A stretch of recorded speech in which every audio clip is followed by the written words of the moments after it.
Wankawan TV1. Bismillahirrahmanirrahim. Assalamualaikum warahmatullahi wabarakatuh. Waalaikumsalam warahmatullahi wabarakatuh. Kembali kita sekarang membahas gejala yang ada di sosmed. Mungkin ada beberapa kita mengamati kayaknya belakangan ini ada yang demikian panik dengan kata-kata amin. Mungkin bisa jelaskan, Bang?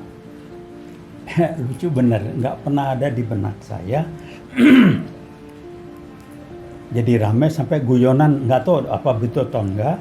Katanya kalau sholat atau doa itu penutup amin diganti dengan apa itu katanya qabul. Apa betul? Saya nggak tahu lah. Walau alam bisawab.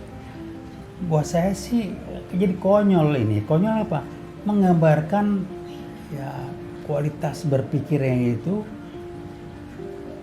kualitas yang masih sangat immature, kualitas orang yang emosionalnya masih amburadul gitu ya, belum matang, apalagi spiritualnya udah bobrok lah ya.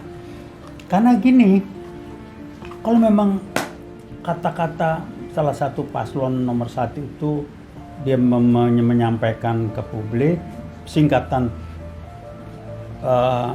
paslon mereka berdua adalah amin.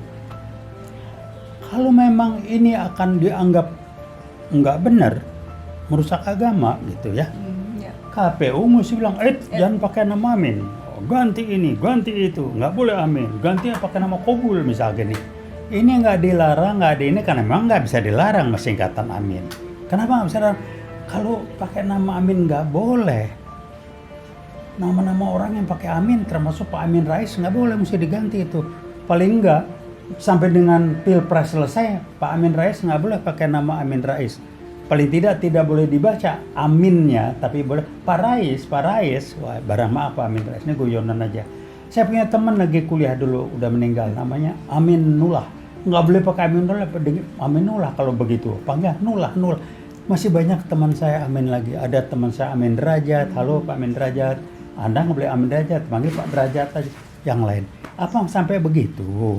Ya, itu Kan ini kan konyol jadinya. Ya. Sampai guyonan katanya kalau sholat aja atau doa itu digantikan qabul katanya.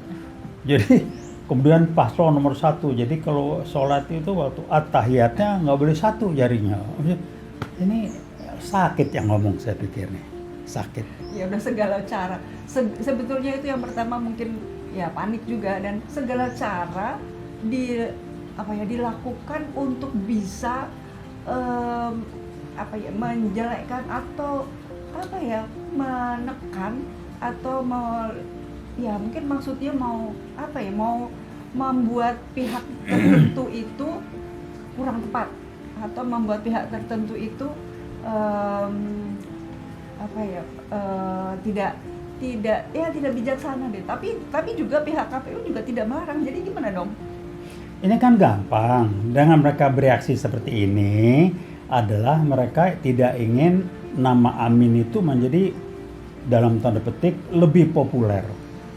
Untuk itu solusinya ya solusi kampungan, maaf ini pakai guyonan, solusi orang yang immature mentalnya itu dengan justru orang tidak boleh kata amin termasuk dalam ibadah agama Islam. Ini kan dosa sakit. Nanti agama lain pun nggak boleh tuh di gereja baca bilang amin, nggak boleh.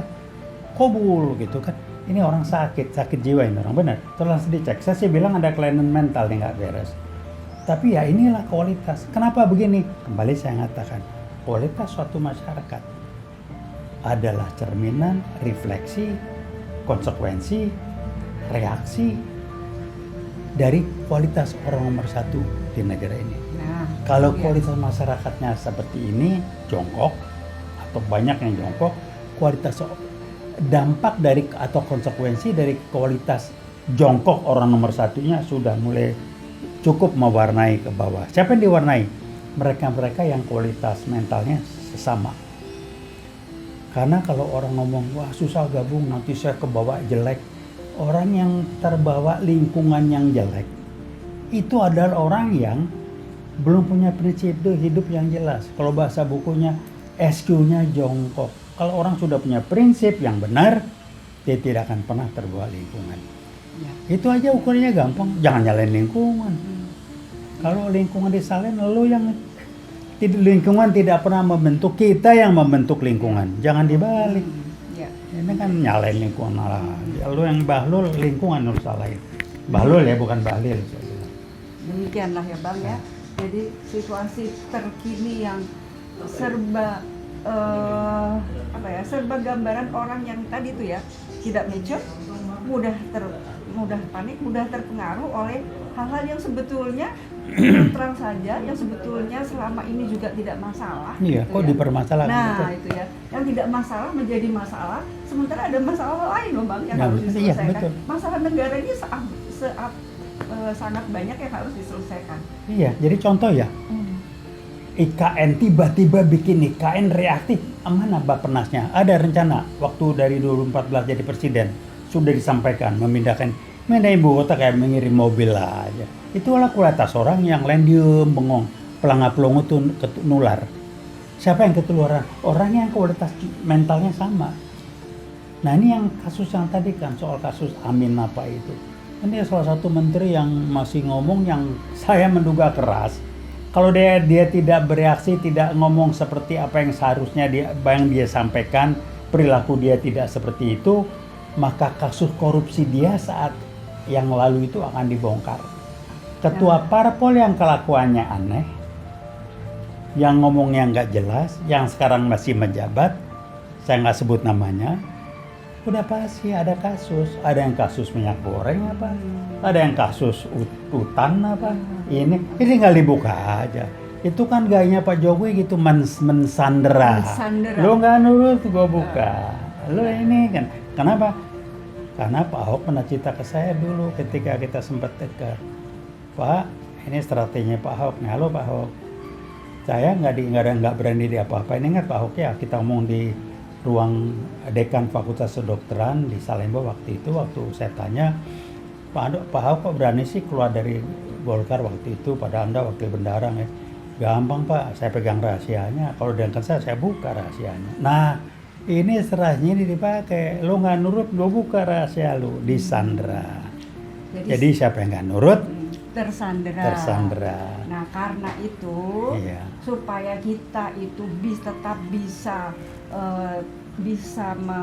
menjaga, bisa tetap bertindak sesuai supaya kita tidak tersandera, maka kita selalu jaga etika, jaga prinsip veritas, probitas, justisia.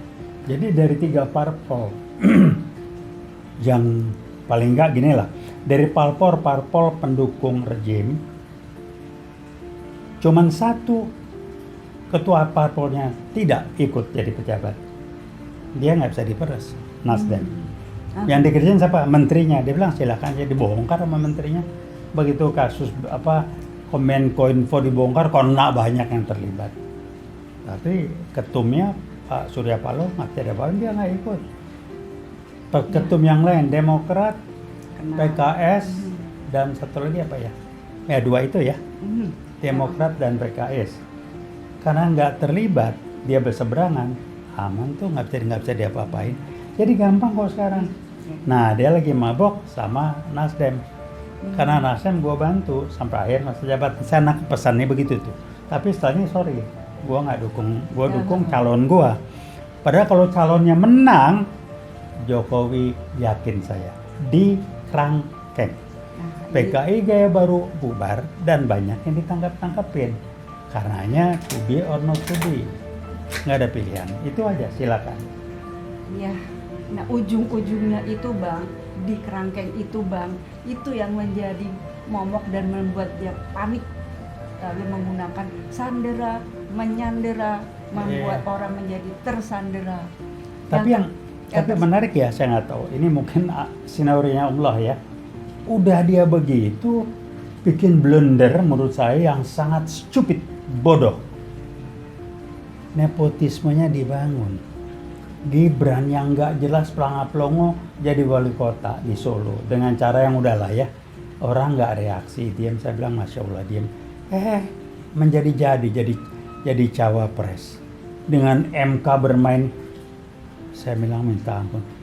Kayaknya kita nih goblok bener gitu. Nepotisme dimainkan dengan wajah kayak nggak bersalah. Kenapa? Karena emang nilai-nilai buat dia nepotisme itu bukan kesalahan, bukan kejahatan, bukan tindakan yang memalukan. Jadi KKN itu bukan memalukan. Apa KKN? Korupsi. Ini satu nih. Orang yang korupsi pasti kolusi dan akan berusaha KKN. Nah ini terpenuhi. Tiga terpenuhi udah. Jadi tunggu aja. Jadi sengaja Allah, dia bukannya kasus korupsi, bukannya kasus kolusi, tapi kalau kasus KKN-nya terbuka ke publik, tidak bisa dipungkiri lagi.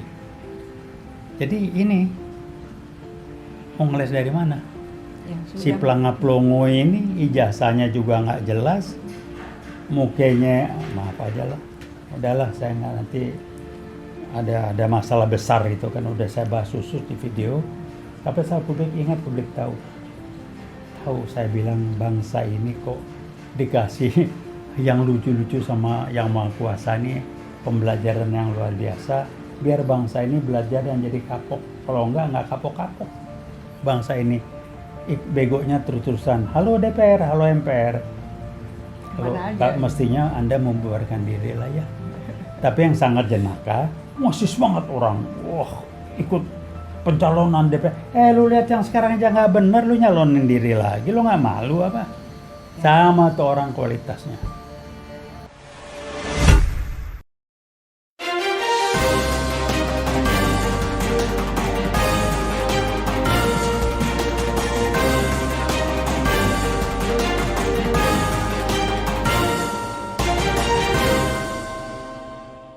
One Kawan TV 1